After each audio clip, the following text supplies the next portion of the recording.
Yeah. And, I mean, do I medicate to fix it, or do I try to find myself to fix it?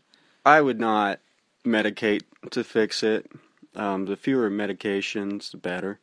Well, you got to weigh the whether it's gonna create more problems, because it will create more problems. Is it a permanent problem, or can you fix it temporarily? Yeah, but I know people who have mental disorders that just inhibit them from living their life.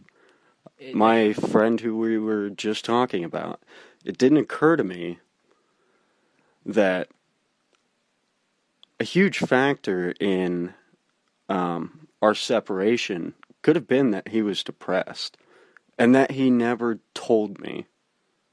And that's something I didn't think about, because I'll meet people and they'll tell me they have anxiety or depression, but sometimes it doesn't occur to me that they haven't communicated that or been diagnosed with that. Yeah, and it's a permanent problem. And sometimes I feel like a lot of other people too don't consider that when they meet people.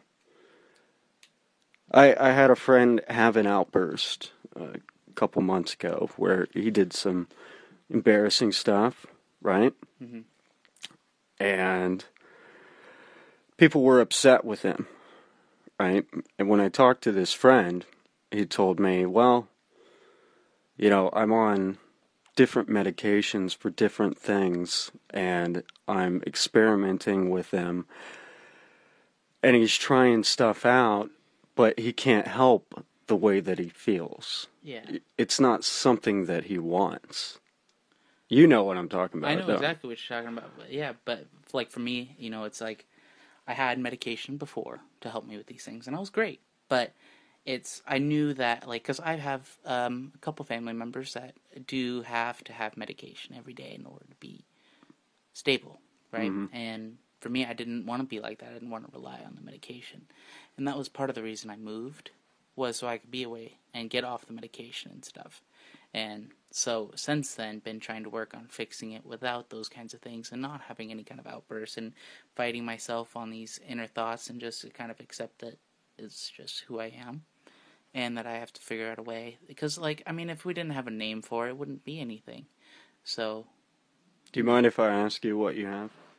What have I been diagnosed with by my psychiatrist in the time? What you believe that you have? Because a psychiatrist will often diagnose you with more stuff. A lot more things. Because he'll make a fucking mint off the pharmaceuticals. Oh, yeah. Actually, so what I think I have and what I've been diagnosed with are totally different. What I've been told that I was diagnosed with at the time, which is a little different than now, was ADD and bipolar disorder and psychotic depression and severe anxiety issues. And those were, you know, things that were influenced by the things in my life at the time. The depression thing, there was some bad things that had happened, and one of my really close friends, I remember she had been, she was raped. I feel like that was that's a really harsh word there. Yeah. But, yeah, I know. I was hesitant to use it. I said sexual assault in my other episode. I held back on it, and it's weird that I have to do that, because it is the word for it. But at the same time, that happened, and I mean, I was super depressed, and I was there for her the whole time about it, and it affected me too, because that was somebody so close to me, and we were friends for a long, long, long time, and it hurt, and there was things like that, and that's at the same time that this was going on.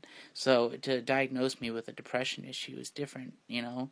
It's just something that was happening to me at the time, and the anxiety issues. I mean, it was high school, you know. It's not me permanently. It's something that's going on in my life at the time. Why am I being diagnosed with a disorder? So really, the only things that I feel like I have are different. Your anxiety can be alleviated. Sure. Yeah, it's not always bad or anything. Sometimes it falls in and out, and what I'm saying is there was something going on at the time. I shouldn't have been diagnosed, and yeah, of course, the psychiatrist is going to diagnose me with more things than what I really have. It's traumatic experience. Yeah, at the time, yeah, I could have been diagnosed with that at one point in my life. Yeah, I feel like a lot of people could have. Yeah. And, I mean, it doesn't mean that's who you are. Yeah, and these could be episodic based on your reactions to other medications, right? Yeah. If you have an outburst while you're trying a new medication, someone can diagnose you with something else. Yeah, exactly. That's important to consider. So, that's what you were diagnosed with. What do I really think I have? Yeah. I really don't actually want to think that I have anything. Okay. Yeah, it's just maybe, let's describe them as disease-sounding words. It's like, yeah, I'm shy could be sometimes. afflictions. Like, yeah, maybe I'm shy sometimes. Maybe I'm more introverted sometimes. Maybe I have thoughts of doing things, and sometimes I don't want to do them, so I have a little inner conflict with myself. And that's, those aren't disease words. Those are just experiences. And like the fourth dimension being time, right? It's just a period of time when I do feel like that. Doesn't mean it has to be permanent. Okay. And you brought up a good point in that sometimes when people have it in their head that they have a disorder, mm-hmm. they can use it to put limitations on themselves or make excuses for themselves. And that could limit themselves at that peak of, yeah. I have this, so I can't overachieve above that. Yeah. Yeah. It's basically, it's kind of a chicken and the egg thing, But let's move on. Now, you brought up that we're moving on from mental disorder. We're probably going to bounce around from topic to topic because we got a lot to talk about. Yeah. You kind of cringed when you said the word rape, and I'll briefly tell you what I think of that. It is a harsh word. It feels harsh when you say it, and it feels dirty, but I think that's why we need to say it, right? Yeah. Because it puts forth what it is, Yeah. Like, Alan, let me hit you with this. We don't want to make it sound better than it is. Yeah, and because it is a terrible thing, and if we start trying to say it in a different way, like sexual assault or somebody's been violated, we're taking away from the harshness of it and providing into the culture that has allowed people to get away with it so many times, over and over. If people thought of it as this dirty, terrible thing all the time, it's a little bit different. Mm-hmm. And then we had that Me Too thing recently.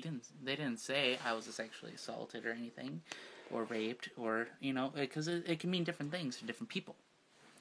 So when people were going around saying Me Too, it was it definitely helps kind of bring more attention to it. Yeah. Look, as a controversial thing, but at the same time, I am so glad that I don't have to and probably never will have to deal with it. Something like that can affect your future relationships. And it's not a voluntary thing that you can just get over. Maybe like human contact will set that off in the future. And you can't decide if that's going to happen to you or not either. It's not voluntary to anybody. It's not like trying to get over a past relationship. It's literally an instinctual reaction that you can be left with from that traumatic experience. But as a male,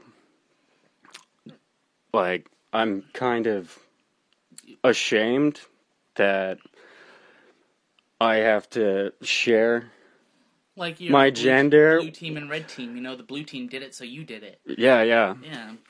And because of that, what is red team, anyways? I have to be very aware of, the comments I make or whatever, because they could be heavily scrutinized. As a male. Yeah. And I've actually seen so much blowback that, I've seen people, because it had become such... Hey, let's actually call it blue team, red team for a minute and think about it that way. Because when you think of it that way... Which team are we? We're on blue team. Okay. I don't know why the women have to be the red team, but let's just say it is blue team, red team. I know because why. if you say it, it's not. I was thinking it, but I couldn't say it. You should have said it. Huh? What? It's just red Blue team. team, because we're a blue ball team. Yeah. And we'll leave the other part Way of it to take unspoken. this serious we'll topic. leave the red team, red team has to mean anything alone. But anyways, no, because like when you stop calling it males and females, and it's like if you say something, you're going to be more scrutinized for something. Like let's say, I'm thinking about red versus blue now, right? Like Halo? Yeah, like Halo. Yeah. Yeah, you put that in my head. And I did too, right? But and there was something else there. But anyways, like if blue team went over and stole the flag, right? Let's just say it means like it was just for analogy purpose, right? It's like violating somebody's personal boundaries, right? And so if they were to say something to the red team about it, right? It's a little bit different, and it comes as it's not you, it's not somebody else. Everybody gets included on this one. But now if you call someone on the blue team a thief, even if it's not the guy who took it, the red team is more easily to believe it. Yeah, you're not calling a person. Do you understand what I'm hinting at? Yeah. I'm going to tell this story, and it's not me necessarily appraising the red team. It's just a story. Okay? Sure. I've had a woman try to get me to do something so that she could claim rape on me later. And I have a few friends who have been falsely accused of it. But the male gender, in the way that they've misrepresented themselves, has created that problem. To be able to generalize. Yeah. They've put forth that problem. Do you want to know what happened? Let's talk about it. Okay. Man, my family might... Okay. I'll just tell it. Hey, family, if you're listening, skip over this part, okay? So, we're in bed. She asked me to choke her. Not my thing. I mean, I don't really do it. Yeah, it's kind of hard. I was like, okay, some people like that. That's what you're into. And this woman claimed that someone had raped her the first day I met her, and I let her stay at my house because she said she felt unsafe. But she did not file a report on this guy, which didn't make sense to me until later. Right. I know some people don't want to, and this is just a story, just for the sake of the story. Yeah, okay. But, so she asked me to choke her. I say okay, and I do it in a very non-committal manner. She insists that I subtly in a passionate way. She insists that in a violent way. She said I want you to choke me, and she told me harder, and so I did, and I made sure I wasn't hurting her. But she says, I'm going to pass out. And immediately goes limp. Immediately goes limp. Now, do you know how the human body works? I'm not sure in this context I know. Okay. What you mean? Well, let me just say that it takes more than a millisecond to pass out from a lack of oxygen. Right? Oh, you're saying immediately. And she said something right before then. Now, as soon as she does this, I back away. I'm like, oh my God. It's not this could go bad. Yes. I got my hands up, and I'm like, help. I don't know what to say. And then she pretends to wake up. Pretends? Yeah.